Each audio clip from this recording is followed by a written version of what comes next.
Western Balkan route, which is a route traveled by migrants, usually from Syria and Afghanistan. So this Balkan route is either by sea or through the borders on the eastern side of Greece. Many migrants attempt this route after staying in Turkey, Lebanon, and Jordan. Migrants get stuck in Greece because in 2015, the border security around Greece from neighboring countries really tightened up. The closed and tightened up the borders really limit migrants' ability to file asylum claims in other countries in which they're seeking refuge. It's extremely important to recognize that the Aegean Sea border crossings are incredibly dangerous. They have the highest death toll of any migrant path in the world. Migrants are forced to pay smugglers money to ride on makeshift rubber rafts and boats. And you should be familiar with the 2017 photo of the young boy who lost ashore after drowning to death. This spurred an international response to this particular migration crisis. At this time, our three largest vulnerable migrant populations are from Syria, Afghanistan, and southern Sudan. Syrian migrants have been trying for the last decade to find refuge in various countries around the globe. It's been pretty difficult due to racism, fear of ISIS, fear of terrorism, and other unfounded claims. At this time, Greece is hosting the largest population of vulnerable migrants from Syria. 3 years ago, in 2016, Greece had 26,000 asylum claims from Syrian refugees, followed by about 11,000 asylum claims from Afghan refugees. This is an official count. This does not take into account people who have been able to seek refuge in Greece through quote-unquote illegal means. There's an estimated count between 50,000 and 100,000 undocumented vulnerable migrants in Greece right now. Many of the resettlement camps or housing conditions in Greece are poor conditions, lack of clean water, inadequate food sources, no medical care, limited medical care. Vulnerable migrants that are able to make their way out of Greece and continue on the Western Balkan route may actually find themselves in Bosnia and Herzegovina, because it is also part of the Western Balkan route. Syrian refugees who are able to bypass Greece and get out often make their way into the country and are aided by Bosnian civilians. There's an understanding of need and solidarity from the Bosniaks as well as from non-Muslims. The government, however, is having trouble trying to make accommodations, but it's the people who have really stepped up with food and supplies and even sharing their own homes when they have the space to do so. One of the lesser-known border conflicts or immigration crises is between Costa Rica and Nicaragua. Costa Rica shares its northern border with Nicaragua. Costa Rica is doing relatively well, and they have for several years. They have great social programs for their citizens. They are doing pretty well economically. They're fairly stable in an unstable region for both Central and South America. Nicaraguans have been traveling to Costa Rica for several years for better medical care, for economic reasons, to make better money. For the last couple of years in Nicaragua, there's been a lot of civil unrest and political clashing, and President Ortega has been relying on violence from government military to silence dissenters. So now Costa Rica is trying to manage the influx of vulnerable migrants and those seeking asylum. It's estimated that about 77% of immigrants in Costa Rica are Nicaraguans. More concerningly, Costa Ricans have staged protests to end or limit refugee and asylum claims from immigrants from Nicaragua.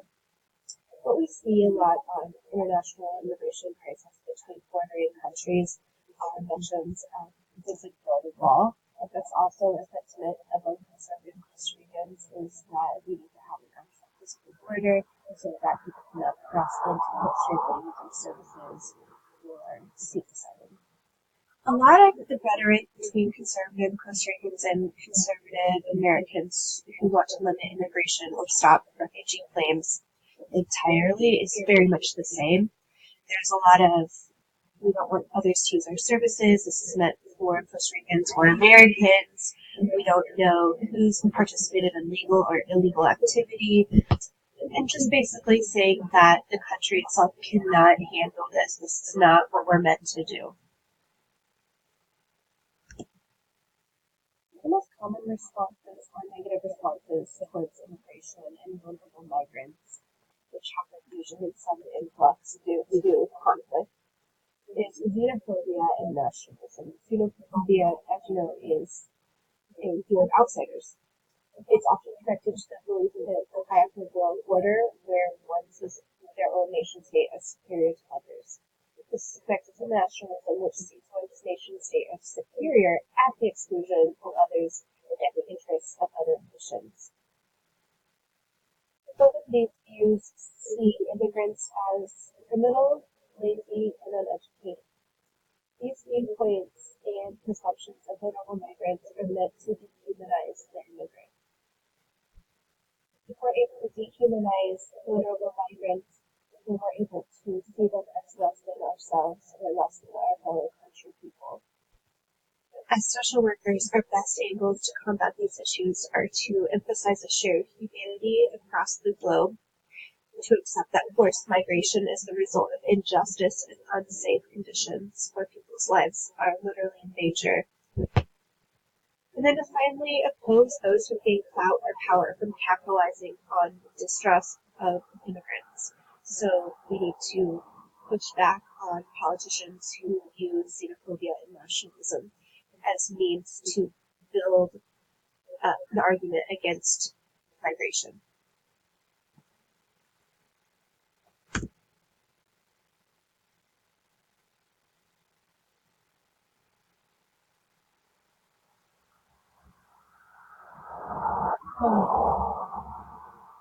No one leaves home unless home is the mouth of a shark. You only run to the border when you see the whole city running as well, your neighbours running faster than you, breath bloody in their throats, and the boy you went to school with who is too busy behind the old tin factories holding a gun bigger than his body. You only leave home when home won't let you stay. No one leaves home unless home chases you, fire under feet, hot blood in your belly, and even then you carry the anthem under your breath, only tearing up your passport in airport toilets, sobbing as each mouthful of paper made it clear that you would not be going back. You have to understand, no one would put their children in the boat unless the sea is safer than the land. No one burns their palms under trains beneath carriages. No one spends days and nights in a bull-flat river truck feeding on newspaper unless the miles traveled mean something more than journey. No one calls on the fences, wants to be beaten, wants to be pitied. No one chooses refugee camps or strip searches where your body is left aching, or prison because prison is safer than a city on fire, and one prison guard in the night is safer than 14 men who look like your father. No one could take it, could stomach it. No one's skin would be tough enough to go home. Blacks, refugees, dirty immigrants, asylum seekers, sucking our country dry, niggers with their hands out. They smell strange, savage, messed up their own country, and now they want to mess up ours. How do the words dirty looks roll off your back? Maybe it's because the blow is softer than a limb torn off. The words are more tender than 14 men between your legs, or the insults are easier to swallow than rubble, than bone, than your child's body in pieces. I want to go home, but home is the mouth of a shark. Home is the barrel of a gun, and no one would leave home unless home chased you to the shore, unless home told you to quicken your legs.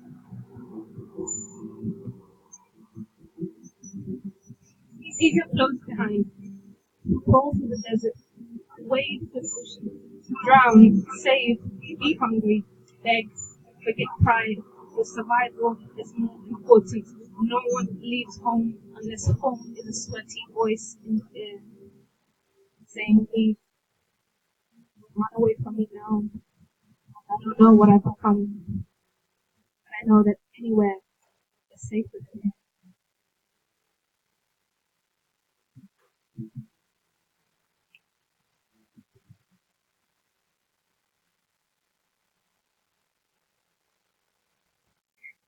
The cost of immigrant enforcement has also gone up exponentially.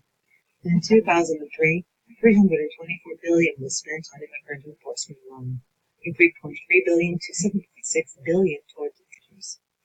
Customs and Border Patrol doubled from $5.9 billion in fiscal year 2003 up to $17.1 billion in fiscal year 2019. What's also important to note is that immigration enforcement spending goes toward both interior enforcement and border security, staffing Customs and Border Patrol at ports of entry, and Immigration and Customs Enforcement, also known as ICE, to arrest non-citizens in the U.S. to then detain and deport. The cost of immigrant enforcement has also gone up exponentially. In 2003, $324 billion was spent on immigrant enforcement alone, from $3.3 billion to $7.6 billion toward detention centers. Customs and Border Patrol doubled from $5.9 billion in fiscal year 2003 up to $17.1 billion in fiscal year 2019.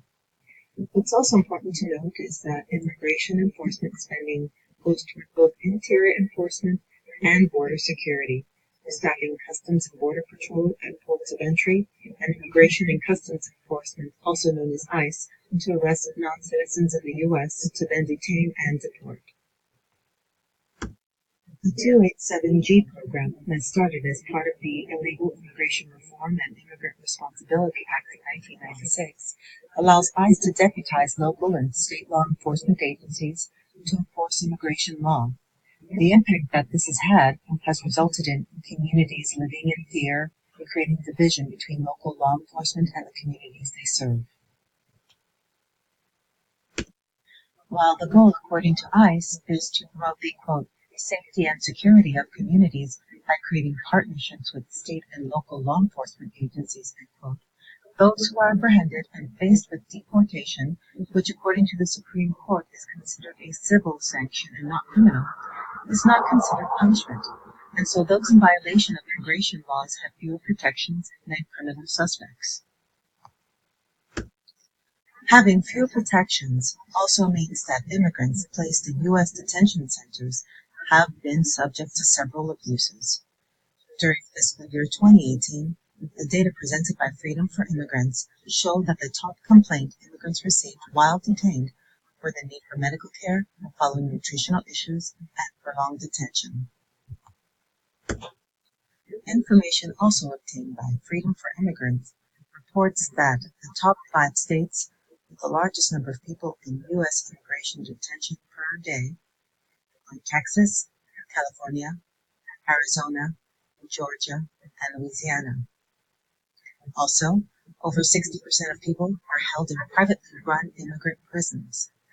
GEO Group and Corrections Corporation of America /CoreCivic together detain approximately 15,000 people in immigration detention per day. GEO Group receives more taxpayer dollars for immigration detention than any other ICE contractor.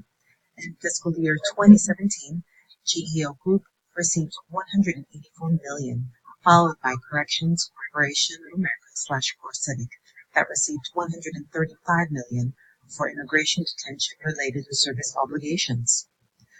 Government data also indicates that the median age of a person deported by ICE is 30 years old.